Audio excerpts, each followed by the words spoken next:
not sure. Hi. Hi. We're back. If you notice something different about this video, would you please write it at the top of your notes and kind of wave us over and we'll see if you're right. But we have just one more slide to finish with you. We ran out of time on the other one. And we started to talk about immigrant work and assembly lines, which means that you are doing one small part of the job and then you pass it along to someone else and they add another little piece to the job until the whole product is finished at the end. And that's very dangerous because they're in big, dark factories and this big equipment that they've never worked with before. There's so many injuries that in 1882 the average was 670 people were killed a week in these factories. That's how terrible it was because they had these huge machines and they weren't trained on how to use them. So they would often just die because they were doing it wrong.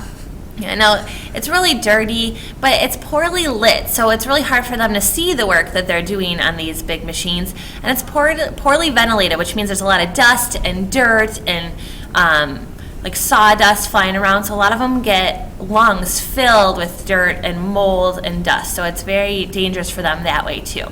It's also very repetitive. This assembly line is great because it gets things done really fast, but all day long you would be putting a screw on the same part all day long, and that's all you would do over and over and over again. So it was really, really boring work. Didn't you work in a... I did. I worked in a drill factory, so all day long I would put drill bits in a little package all day. It was so boring, and I smelled like oil when I went home. It was awful. Oh, my cousin worked at a gum factory, and he said that was the worst job he's ever done, ever. Because, again, you just do the same thing over and over again, so it's very mindless and boring.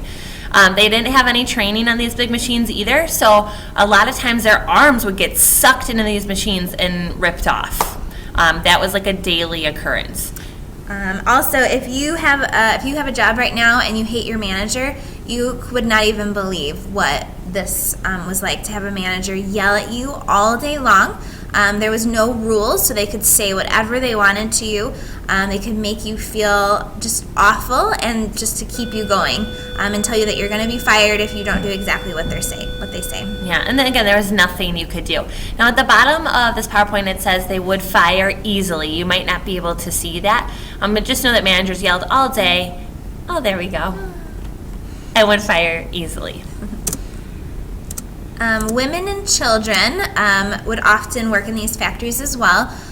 Their wages were so low that the entire family had to get the job. So that's why a lot of times you'd see like 7 or 8-year-old children in these humongous factories. Yeah, especially girls were very young because they needed little children hands to get way down into some of the equipment and the machines that older people's arms were too big to reach into, so they would use little kids in the most dangerous parts of the work.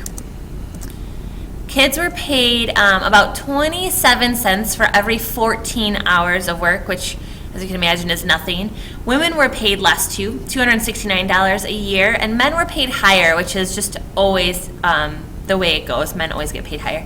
And they're paid $498 a year. So that's still not high wages at all, especially when you see how much the bosses are making. And we watched a video before a break where they talked about Carnegie, who made the steel.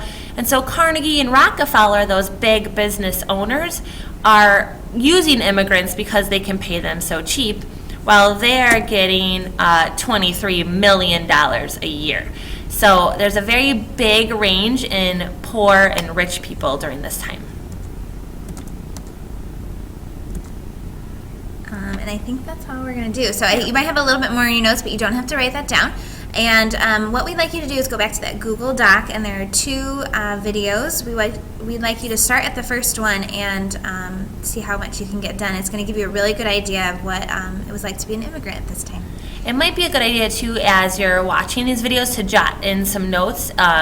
You can use a separate piece of paper or the back of the first page of the packet. But we're showing you these videos because it's going to give you a really good visual of what immigrants had to go through. So make sure you watch it carefully and take good notes.